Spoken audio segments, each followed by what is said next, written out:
Hello and welcome to livealittlehigher.com. Today we continue learning Duties of the Heart, Hodot HaLevavot by Rabbi Bahia Ibn Pakuda. And we're beginning chapter 5 of the chapter of reflection, the second chapter, the fifth part of this chapter. And we're talking about the kinds of wisdom that a person has to acquire in order to fully know Hashem. And it's interesting because in the parasha class, we're talking about faith and knowledge of God, how it's a commandment to get to know God. It's very important that you come to intellectualize Hashem and you come to acknowledge Him through your intellect, that you have to really perceive the world through His eyes in order to be able to see the grandiosity of Hashem and never take anything for granted. So here he talks about that although it is imperative and obligatory to reflect on everything, every aspect of God, the most accessible and apparent kind is the mark of wisdom that we see in human creation, in the human being. Like if we come to look at a person inside out and analyze every nook and cranny of that person, really it takes your breath away. You really go in awe. Because such a perfect being, a created being that has everything is perfectly done so a person can have a life. Like for example, if you look at your orifices in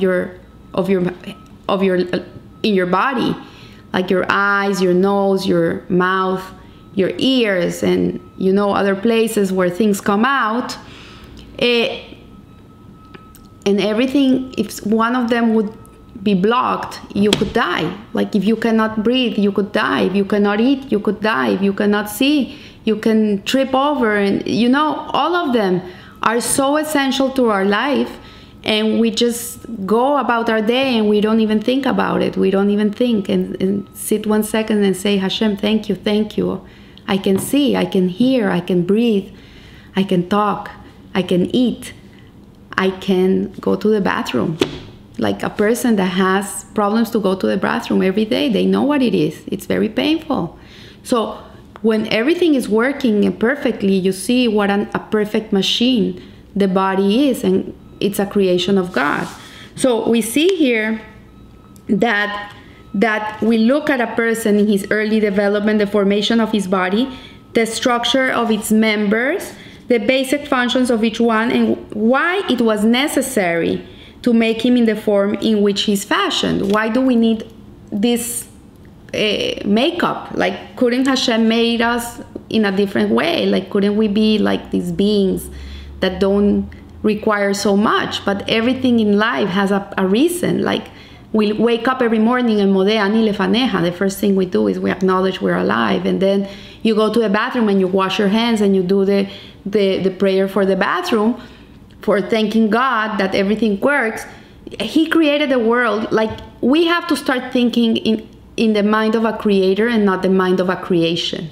When you look at Hashem's world with the creator's eyes, you know that Hashem created us in a way so we can acknowledge Him and we can bless Him. That's the whole purpose of it. That we come to realize that we didn't make ourselves, that Hashem created us. There's a higher being up there.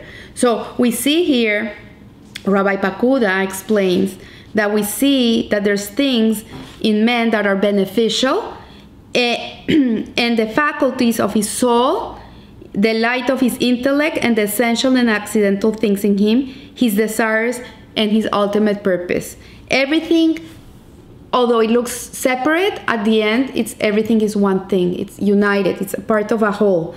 And much of the mystery of this world will be deciphered by looking at how man is made. Like if you look at man and you analyze it, you come to see the creation of the world. Like you can understand the creation of the world through man, because man is really a microcosm of the world. How everything else functions outside is functioning inside of man. So one of the wise men has already remarked that philosophy is man's knowledge of himself. Like we need philosophy to come to understand ourselves. And there's Jewish philosophy, like the one we're learning now. This falls into the category of Jewish philosophy, the works of Moshe Haim Lusato, the Alter Rebbe with the Tanya. All these books come to teach us and understand the creation and how the world was formed and how we should look at the world. And this is Jewish philosophy, and understand our neshamas, understand the way we believe and the way we think and how we are designed. It's very important to be able to have a life of meaning and purpose, to be able to understand all this. So his knowledge of the aspects of man we have mentioned, so that from the evidence of divine wisdom displayed in himself, he may come to recognize the Creator. So a person, just by looking at the creation of a man, can come to recognize the Creator. And so he comes here and he explains to us that what you should first do is consider the origin of man and the beginning of man. So we go to the first week of creation, the first 6 days in which Hashem created the whole world, and the last thing he created, apart from Shabbat, rest. But before he created Shabbat, he created man. This was the last creation of existence in the world. So before that, God created a whole world before man. And to look at it is because Hashem created the whole world for you. This is the whole purpose, is when you're gonna do a party, the last thing you do in the party is the first thing you had in mind. Like, you're gonna do a wedding, the first thing you have in mind, yeah, this couple needs to get married, right? This is the first thing you have in your mind. But then there's so much going on of logistics that you have to do before you get to the wedding, like the invitations, the florists, the food, the music, the dress, this, that, all this. But at the end, the whole purpose of all this is to get that couple under the chuppah. That's the whole purpose of it. So Hashem created the whole world for the ultimate purpose, which is us. So we can live in this world, we can benefit from it, we can love it, we can enjoy it, we can elevate it. And that's the purpose of man, of the world. So after you have contemplated this and noticed evidence of the creation and the goodness of God, the Creator, the wisdom and power on a grand scale, observe and reflect upon the principal components of a human being, discernible makeup, namely his body and his soul. So when you take a person and you disassemble it, and then you start to look at his intellect, he has chokhmah, bina, dat, wisdom, understanding, and knowledge, and this is how the brain works. And then the brain also, if you go into the brain, it's such a mystery why people have to think that way. There's people who think in a certain way, and other people think in another way. There's positive people, there's negative people, there are all type of people. What is going on in that brain that a person is designed to be like that? And we're designed, like, if a person comes into this world and he's for example, he suffers from anxiety, he's wired to feel anxiety. That's part of his makeup. And so he has to work on that. He has to connect to Hashem. He has to really look at the root of the problem. What's the root of that problem? And work on that. But it's part of his purpose. And then we see here that the Creator then joined the body and the spiritual part of ourselves. We have a soul also. We have a body, which is physical. And one day, in many years, long years, we're not gonna be here anymore, and the body's gonna go to the ground and it's gonna just disintegrate. But the soul, there's a soul in us, there's a neshama that is our vivifying part of our body, and that part of us is eternal. So think about it. How can these two things coexist together? There's a part that is finite and there's a part that is infinite. How can these two things be together? And only a God, only a great being can be able to put these parts together, not a Big Bang, only a God.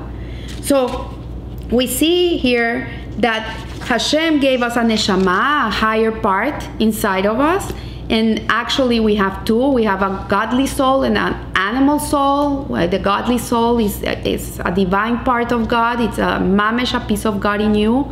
It's divine, it's eternal. And then you have a part of you that is vivifying. It's an animalistic part is instinctive, and this is your survival part. This is what allows you to survive in the world, and also is the one that you have to refine. You come to refine this part of yourself, so you are not an animal and you become a human.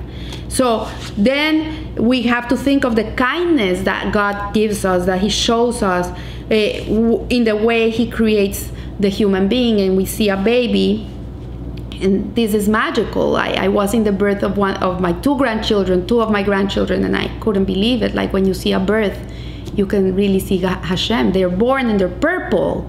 You think they're like, what is this? This looks like a doll. They don't even move, and then in seconds they start crying, and suddenly all this color comes into their face and they become pink, and it's amazing to watch, and they become these living things when 2 seconds ago they were like numb.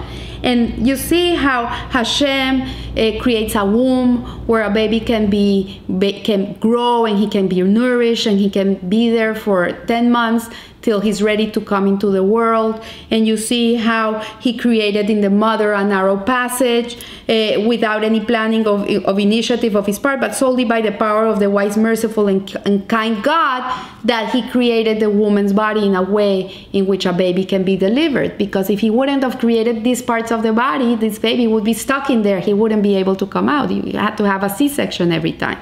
And then you see when the baby's born, his senses are underdeveloped. Except for his sense of touch and taste. So he can suck. He comes with us. He can suck, and the mother puts him in her breast, and this baby can drink and can be fed.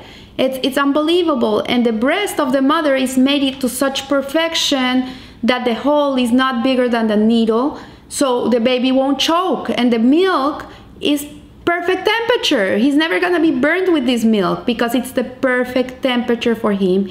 And this milk has the perfect nutrients for the baby, so he can develop himself in the healthiest way. So if we come to acknowledge all this, and we look at it at every nook and cranny of a body, of a person, and we see how kids, how they develop when they're born, they don't know so much, they don't see so much, they don't understand so much. It's for a purpose. And then they start maturing, and they start feeling life, and everything comes in doses until a person grows up into a healthy person, God willing. So by looking at all these, we cannot stop by wondering, being in wonder and awe of God. And most importantly, gratefulness, gratitude, an immense gratitude for all He's doing for us. It's everything He does for humankind comes out of love and kindness, and this is what we have to acknowledge in our lives, as hard as they can be. If you go into this and you meditate on this, it's meditation, Jewish meditation. You don't need to go to a yoga studio to feel this. Just meditate on one of these things, just in your breathing, how you breathe for a few minutes, and you'll come to acknowledge the greatness of Hashem in your life, and how good He is to you, how kind. And in this way, you will feel very blessed. So I leave you here, and I wish you a great week. And remember, live a little higher. Thank you.